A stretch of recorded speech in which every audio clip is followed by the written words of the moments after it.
Dois textos ocuparam a minha mente no decorrer dos últimos dias e eu quero trazer uma mensagem sobre solidão e comunhão. Eu desejo que nós nos lembremos do texto de Jesus quando, na presença dos seus discípulos e com interesse particular neles, e devemos entender que o interesse era nos primeiros que o seguiram, mas em nós também, ele disse assim: no mundo tereis aflições, mas tende bom ânimo. O texto fica em João, no capítulo 16 e no verso 33. E outro texto que também nos inspira hoje à noite é o texto de 1 João, capítulo 1 e verso 7, apenas o início dele, que afirma assim: se, porém, andarmos na luz como Ele está na luz, temos comunhão uns com os outros. A ênfase aqui é: temos comunhão uns com os outros. Amados, dentre os sofrimentos que nós observamos no mundo e que têm sido observados no mundo há muito tempo, está sem dúvida o sofrimento que tem a ver com esta expressão solidão. Solidão é alguém sentir-se terrivelmente só, com geralmente a ausência de relações significativas. Esta experiência, este sofrimento é muito mais comum do que alguns imaginam. Tanto é que eu quero trazer aqui alguns exemplos de pessoas de determinadas categorias que experimentam solidão, e nós bem sabemos disto. A solidão não apenas tem a ver com esta sentir-se terrivelmente só, a ausência de relações significativas, mas também um senso de inutilidade. Quem experimenta a solidão se sente nada neste mundo, nada. E o sofrimento é grande. É o sofrimento de muitos líderes que, apesar de toda a aparência de bem-estar, alguns são tão solitários. É a experiência de muitos missionários, é a experiência de pessoas, e alguns de nós já temos passado por este tipo de solidão, pessoas doentes que estão hospitalizadas, que estão aguardando cirurgia, muitas vezes se sentindo terrivelmente ameaçados quanto à sua vida. Idosos, enfraquecidos, porque esquecidos por suas famílias, que mesmo que não sejam tão más assim, estão tão envolvidos, as famílias estão tão envolvidas com aspectos da sua vida e de suas responsabilidades, que esquecem, inclusive, os seus pais idosos. Esta é uma experiência dramática da nossa sociedade e também de muitas igrejas.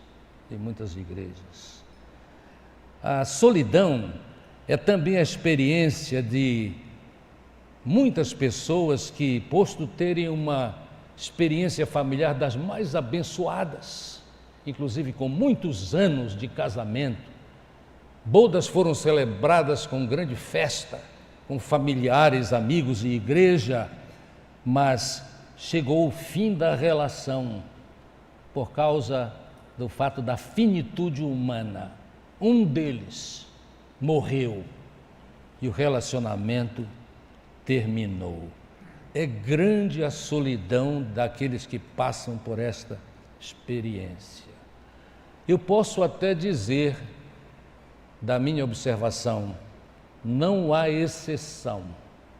É grande a solidão. Amados, sobreviventes de divórcios, quer a culpa seja sua ou não, porque tantas vezes não é. Alguns que têm experimentado o divórcio literalmente foram abandonados. E até onde sei, da minha experiência pastoral, tantas vezes sem causa. Sem causa.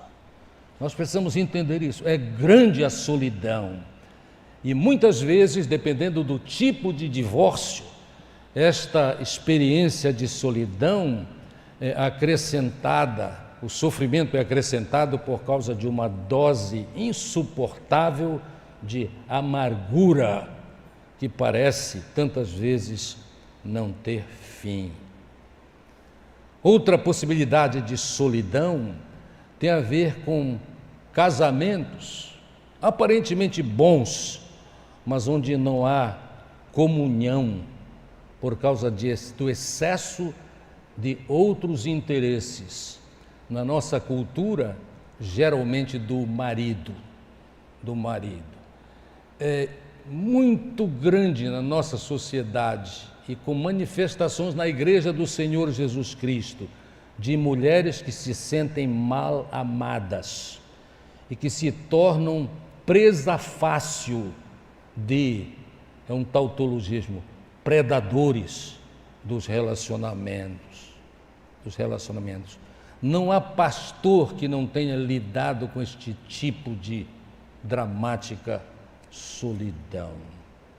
Alguns solteiros, eu não disse todos, alguns solteiros passam por tremenda solidão, especialmente quando não têm muitos interesses, senão os interesses mais comuns de trabalho ou estudo.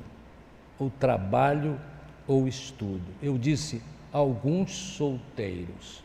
Eu tenho mais duas categorias que acrescentei por último. A primeira que quero citar é aposentados, que de fato se aposentaram não do seu trabalho, mas da sua vida, e que de fato não descobriram, estão ainda por descobrir algo para fazer de útil com o tempo, às vezes exagerado até, que tem à sua disposição. Eu posso citar também, porque lembrei mais os que têm mais recentemente, mas talvez de forma continuada, a experiência de ninho vazio. É grande a solidão de quem passa por ninho vazio. Não importa quantos filhos teve, mas quando o ninho fica vazio, tantas vezes é instalado pelo menos por um tempo, grande solidão, que é grande sofrimento.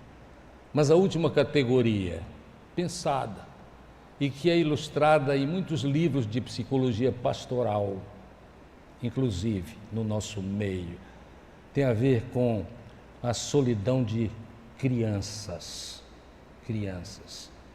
Algumas delas, posto viverem em uma casa de ouro, e em meio a grandes riquezas, de fato e de direito, são abandonadas, sofrem grande solidão e contam para seus pastores, seus auxiliares na escola bíblica dominical de uma igreja como a nossa, e contam para os seus conselheiros, especialmente na escola. Muitos sofrimentos. Eu tenho certeza que quando pensamos a respeito deste assunto, ficamos ansiosos. Mas é importante que nós entendamos que a solidão de todos estes tipos e outros tipos que poderíamos ter citado também traz grande sofrimento. Nós não estamos enganados. Jesus disse, João 16:33, no mundo tereis aflições, mas tende bom ânimo. A Bíblia é maravilhosa, porque revela claramente que há muitos sofredores, que são inclusive vultos, na história dos homens apresentada na palavra de Deus. Eu vou ler um texto para os irmãos e logo os que são conhecedores da palavra de Deus saberão quem é este ilustre personagem nas Escrituras. Leio em Números, no capítulo 11 e verso 14, a seguinte palavra: não posso levar este povo sozinho, essa responsabilidade é grande demais para mim. Se é assim que vais me tratar, Senhor, mata-me agora mesmo. Se te agradas de mim, não me deixes ver a minha própria ruína. O famoso líder, libertador do povo de Deus, naquela saída épica que nos é contada no Velho Testamento, é ninguém mais, ninguém menos do que Moisés. E é importante nós notarmos, amados, que Moisés era ilustre e era poderoso. Nós sabemos que ele era homem de fé. Tanto é que lemos em Êxodo capítulo 15, versos 1 a 3, o seguinte: então Moisés e os israelitas entoaram este cântico ao Senhor. Cantarei ao Senhor, pois triunfou gloriosamente. Lançou ao mar o cavalo e seu cavaleiro. O Senhor é a minha força e a minha canção.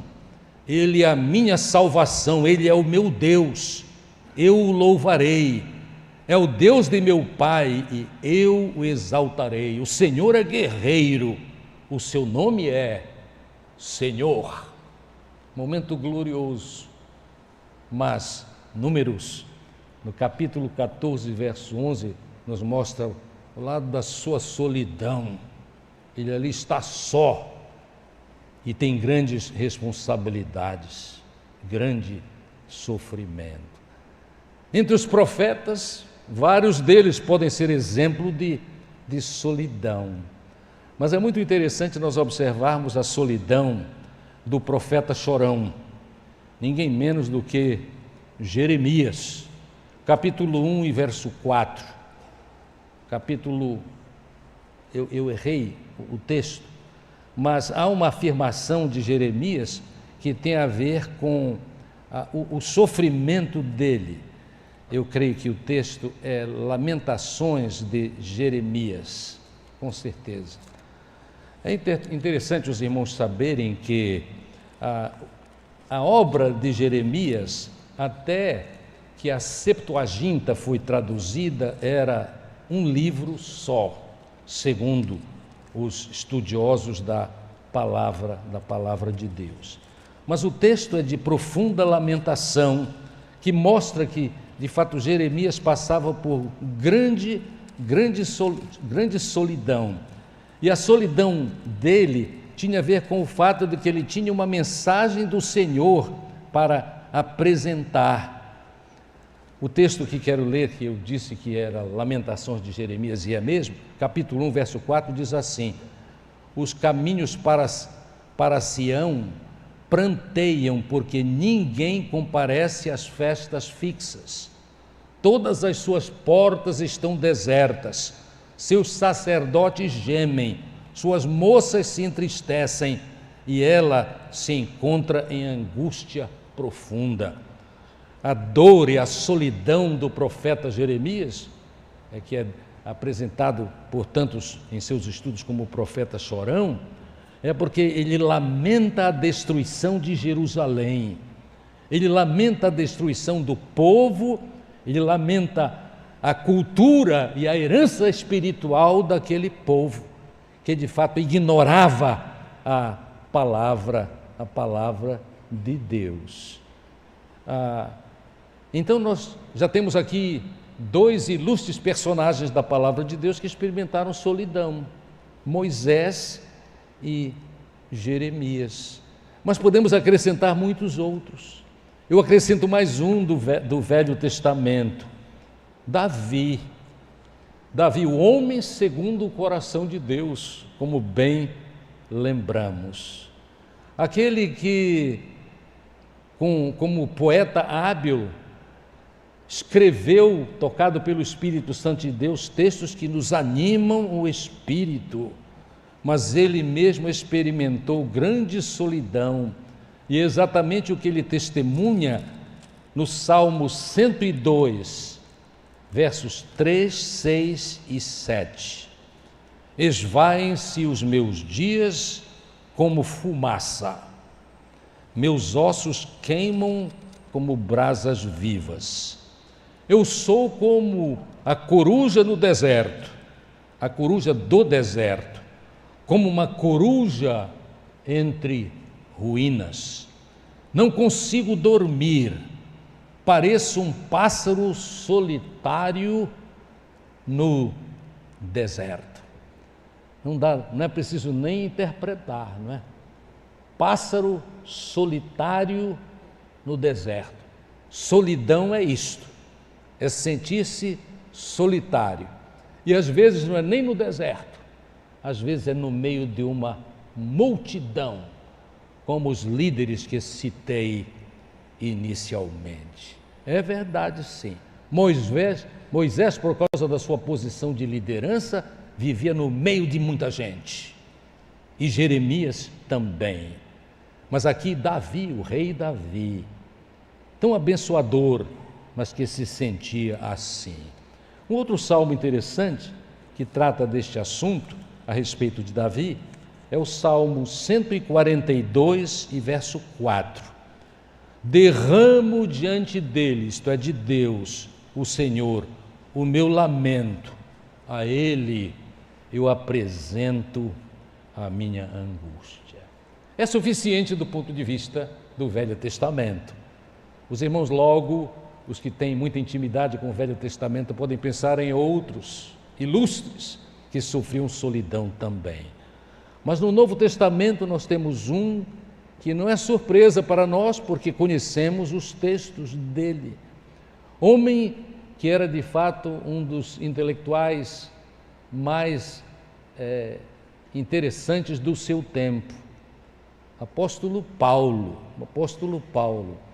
usado por Deus para escrever a maioria das cartas do Novo Testamento, que era poliglota, que era imbatível nos argumentos espirituais, naturalmente tocado pelo Espírito Santo de Deus, para apresentar as doutrinas do Senhor para a igreja iniciante e para a igreja até os nossos dias. Sucesso ele foi, e na verdade nós sabemos que ele foi escolhido por Deus, segundo Atos capítulo 9, verso 15, para uma grande obra, e cumpriu esta obra. Mas quando ele escreve para o seu filho na fé e no ministério, portanto Timóteo, ele se expressa assim no capítulo 4, versos 9 a 11. Segundo Timóteo, capítulo 4, versos 9 a 11 e também o verso 16.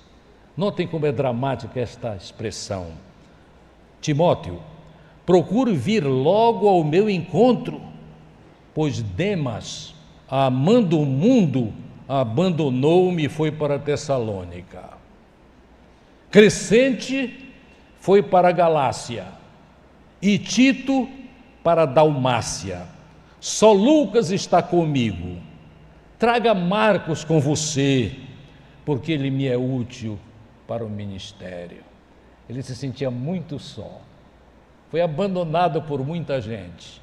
Alguns, na verdade, traidores, mas outros que por um tempo pareciam ter grande interesse nele, no seu bem-estar e no avanço do seu ministério. Pois bem, Paulo experimentou grande solidão. Amados, quando nós pensamos a respeito destes casos de solidão, nós devemos estar muito prontos à luz de que solidão é um sofrimento tão comum, sempre foi, e não necessariamente por causa de um pecado específico, mas é por causa da nossa natureza humana. Nós fomos criados para a comunhão, não é? Eu entendo que é exatamente esta uma das razões, porque quando Deus observou o homem sozinho no jardim, ele disse o quê? Não é bom que o homem esteja só. Far-lhe-ei uma ajudadora para que esteja com ele, esteja ao lado dele. Fomos criados para a comunhão, mas vez por outra, especialmente em ambientes de igreja, nós ouvimos pessoas que de fato cometem um farisaísmo, citando textos maravilhosos, mas quase que não, criticando o fato de que crentes também sofrem solidão por algum tempo. Alguns que têm até o desplante de cometer uma grande hipocrisia e querendo demonstrar publicamente até: eu nunca estou só, porque Deus está sempre comigo. É uma promessa de Deus, estar sempre conosco. Mas posto ser uma promessa real, verdadeira e que é tão experimentada, há momentos em que nós passamos sim solidão, e solidão profunda. Quando eu afirmo isto para os irmãos hoje à noite, eu lembro a história de um amigo meu lá nos Estados Unidos que morreu repentinamente. A esposa atrapalhou muito a sua vida, lembro o nome dela, mas não cito. Atrapalhou muito a sua vida porque mesmo no dia da morte, aquela morte repentina para a qual ela e ninguém estaria preparado para uma experiência assim tão dramática, ela sorrindo, andava para cima e para baixo naquela grande funerária, dizendo: e de fato eu estou alegre porque Deus está comigo. E ela então negava a sua tristeza, a sua dificuldade, o seu sofrimento, a solidão que ela já estava experimentando. Eu quero dizer para os irmãos, sabe o que aconteceu por causa desta hipocrisia, sem dúvida alguma? É que o trabalho de luto dela, o trabalho de tristeza dela levou anos. E apesar de todo o tratamento psiquiátrico sério e competente, foi difícil ela vencer. E ela própria, porque era muito amiga da minha família, testemunhou para mim a respeito da sua loucura em naquele momento não reconhecer a sua necessidade, a sua dor. Amados, solidão é uma experiência epidêmica no nosso mundo, porque sofrimentos são normais. No mundo tereis aflições, disse Jesus, mas também porque a vida em nosso tempo é uma vida de muito isolamento de relacionamentos significativos. É verdade.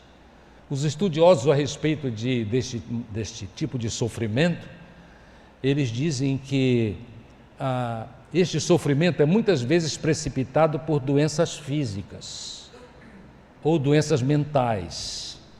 E podemos acrescentar doenças espirituais também levam as pessoas a este tipo de terrível sofrimento. Os estudiosos dizem que pessoas que sofrem deste mal têm muitas vezes a sua expectativa de vida diminuída, porque perdem, obviamente, no sofrimento, perdem a sua esperança. Nós hoje vivemos, amados, e isto é matéria de muitos estudos sérios, em ambientes desumanos e tantas vezes impessoais. A comunicação pela telinha não supre a necessidade de comunhão. A mobilidade é muito maior neste tempo, o que facilita nos afastarmos dos significativos, e alguns de nós não aprendemos no devido tempo a estabelecer novos relacionamentos que tanto precisamos para a nossa qualidade de vida. Nós vivemos hoje em dia, muitos de nós vivemos mudando rapidamente de lugar para lugar, ou vivendo exclusivamente, que é um problema, para o trabalho. Aí vão embora, desaparecem os relacionamentos significativos. Este sofrimento de solidão é epidemia no nosso tempo. Mas chega de lamúrias. Vamos às soluções possíveis, que são muitas. Eu me valho do escrito de um pregador norte-americano muito sábio, e não há o que acrescentar a estas palavras que trago para os irmãos. Quando nós sentimos solidão, é sentimento, quando nós sentimos solidão, devemos ser honestos para reconhecer a nossa condição. Nada de hipocrisia. Não se entregue à hipocrisia. A.W. Tozer dizia assim: evite dizer, se não for verdade, por não ser verdade, eu nunca me sinto só. Eu duvido que alguém diga, levante a sua mão, diga, eu nunca me senti só. Eu citei as razões, porque esta é uma experiência comum de seres humanos. Amados, o sofrimento é real, a experiência é real, é por isso que Jesus disse, volta ao texto, João 16:33, no mundo tereis aflições. A segunda solução possível tem a ver com, é claro, buscar a ajuda divina, em dois sentidos. A presença do Senhor, a presença do Senhor. É interessante como os crentes genuínos, isto é, quem é do Senhor mesmo, sabe disso e aplica isso à sua vida. Vai imediatamente ao Senhor em oração e assume para si a palavra de Jesus que disse: deixo-vos a paz, a minha paz vos dou, não vou-la dou como o mundo a dá. Deixo-vos a paz. Os crentes verdadeiros recorrem imediatamente a Deus, à presença de Deus e à bênção de Deus. Mas a bênção também vem por meio das orientações da palavra de Deus. E este é um recurso maravilhoso.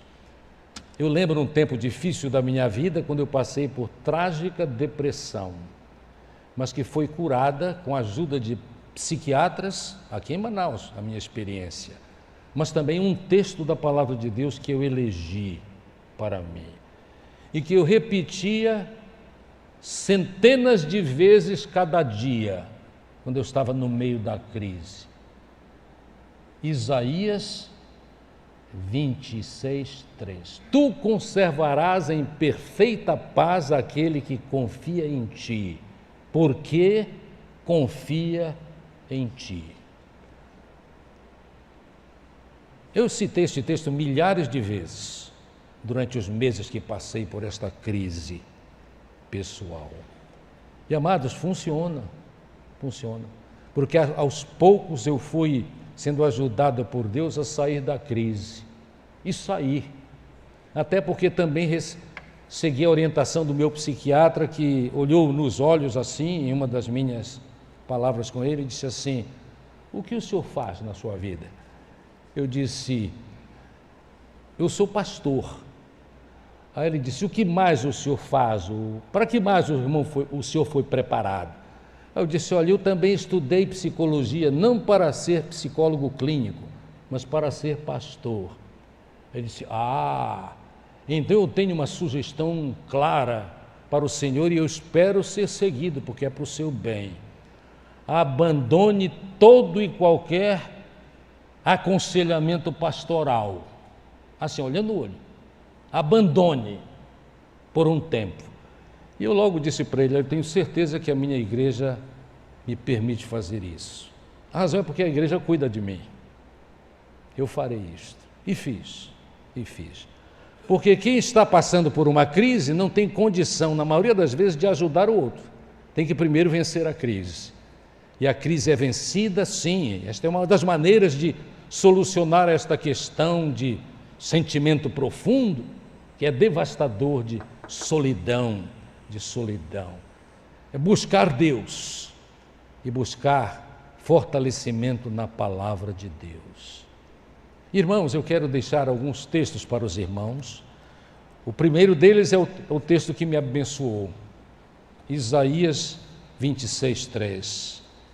Tu conservarás em perfeita paz aquele que confia em ti, porque confia em ti. Mas eu quero citar 2 textos preciosos, e os amados podem anotar, porque não sei se estão passando por solidão agora, mas se não estão um dia, vão passar, porque é um fato da vida humana, Salmo 27, versos 9 e 10. Não escondas de mim a tua face, não rejeites com ira o teu servo, tu tens sido o meu ajudador. Não me desampares, nem me abandones, ó Deus, meu Salvador. Isto é uma oração preciosa. Quando estamos em crise, às vezes nem sabemos iniciar a orar. Aí nós oramos com a ajuda da palavra de Deus. Hebreus capítulo 13, versos 5 e 6. Conservem-se livres do amor ao dinheiro e contentem-se com o que vocês têm. Mas a parte próxima que é importante. Porque Deus mesmo disse: nunca o deixarei, nunca o abandonarei. Nunca o deixarei, nunca o abandonarei. Esta é a segunda coisa. Busque a ajuda divina, a presença do Senhor e a orientação, conforto e ajuda da palavra do Senhor. Mas, amados, nós temos uma outra solução maravilhosa, é levarmos a sério. Se andamos na luz como Ele na luz está, temos comunhão uns com os outros. E o restante do texto é precioso para nós em termos do nosso conhecimento. O sangue de Jesus Cristo nos purifica de todo pecado. Mas a ênfase na primeira parte do verso 7 de 1 João, capítulo 1. Amados, muitas vezes a solidão é quase que uma escolha, porque experimentando isso nós ficamos ali, não vamos além, não buscamos ajuda, algumas delas já citadas. A oportunidade que a Igreja do Senhor Jesus Cristo nos oferece quanto à comunhão é maravilhosa. Tem restaurado muitas vidas, porque há muitas atividades significativas, porque tem a ver com a orientação do Senhor, tem a ver com o louvor do Senhor. Então eu quero sugerir para os irmãos grupos corais, com a observação de que se você é entoado, se você não é, procure um outro lugar para abençoar a igreja, para que o louvor seja cada vez mais belo, porque Deus merece. É uma verdade, mas é também uma brincadeira, não é? Porque quando nós somos incapazes de entoar uma música, uma melodia, nós sempre podemos, eu já disse isto aqui antes para os irmãos, abrir a voz no meio da congregação e ninguém reclamará, porque sabemos que é importante louvarmos o Senhor por suas bênçãos e graças e tantas misericórdias. Mas, amados, grupos de estudos são importantes para nós. Recentemente em nossa igreja, as mulheres da igreja, muitas mulheres da nossa igreja, estudaram um livro de John MacArthur Jr. a respeito de mulheres extraordinárias.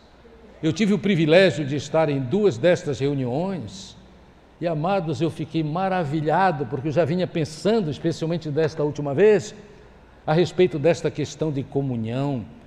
Como é especial a comunhão, esta comunhão é que abençoa, porque pessoas ali, inclusive, nesta última reunião da semana passada, contavam a respeito da sua própria experiência de grande dificuldade, depois que o marido faleceu, sem muito tempo de preparo para isso, e aquela irmã contava como a comunhão e a decisão de levar a vida avante em termos e por orientação do Senhor, abençoou sua vida.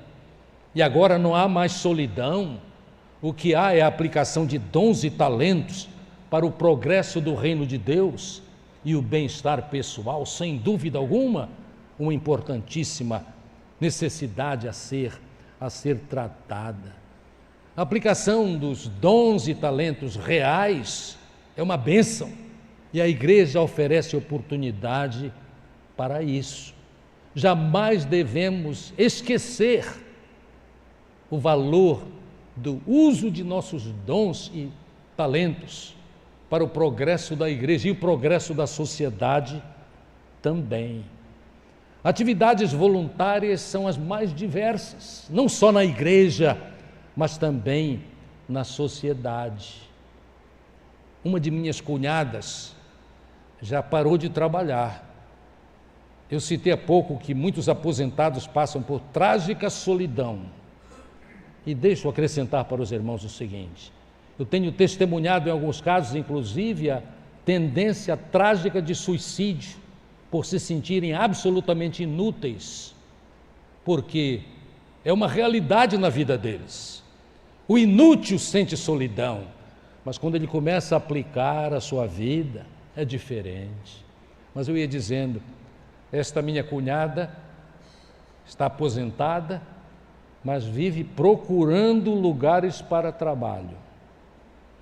Ideias: alimentar idosos que não têm mais condição de se alimentarem pessoalmente nos hospitais de doentes terminais, no que os americanos chamam de hospices, que são hospitais para pessoas que estão ali com a idade muito avançada, de fato aguardando a morte.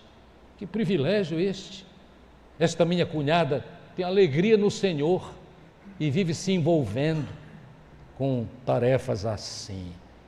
Atividades voluntárias. Em nossa igreja, no grupo Dorcas, que é conhecido da maioria dos irmãos, nós temos algumas irmãs que literalmente voltaram à vida após a tragédia da perda de seus entes queridos, quando entraram em terrível depressão, mas estão curadas, porque agora têm razão de ser, têm comunhão com suas colegas de trabalho, e naturalmente que não é só trabalho, é comunhão. Aliás, eu tenho uma palavra pastoral para as irmãs que estão nestes grupos de comunhão, é que tenham cuidado com a ingestão exagerada de alimentos, porque se continuarem como estão, estou brincando com as irmãs, mas ao mesmo tempo dizendo uma verdade, a vida será ceifada antes do tempo. E nós queremos que as irmãs do Dorcas permaneçam conosco décadas e décadas, para abençoarem a igreja, a sociedade e abençoarem nossas vidas também. Mas, amados, no decorrer desta explanação sobre a tragédia da solidão e a beleza, a bênção da comunhão, especialmente a comunhão na igreja. É claro, há comunhão em outros lugares, mas a comunhão da igreja é especial, porque nós levamos a sério, e devemos levar cada vez mais a sério, as orientações do Senhor sobre o que fazer e como agir nestas oportunidades de comunhão. Tratando deste assunto, eu falei com os irmãos a respeito de nós buscarmos a questão de ajuda divina, presença divina. E aqui eu tenho uma pergunta para alguns dos ouvintes. A pergunta é: você já aceitou o convite de Jesus para começar a experimentar esta abençoada comunhão com Ele, mas com outros crentes? Se você não fez ainda, faça, porque é um apelo de Jesus, não é? Mateus 11, 28, um texto para guardar na mente e no coração, para marcar na Bíblia. Mateus 11, 28, vinde a mim, todos os que estáis cansados e oprimidos, e eu vos aliviarei. Tomai sobre vós o meu jugo e aprendei de mim, que sou manso e humilde de coração, e encontrareis descanso para as vossas almas, porque o meu jugo é suave, o meu fardo é leve. É leve.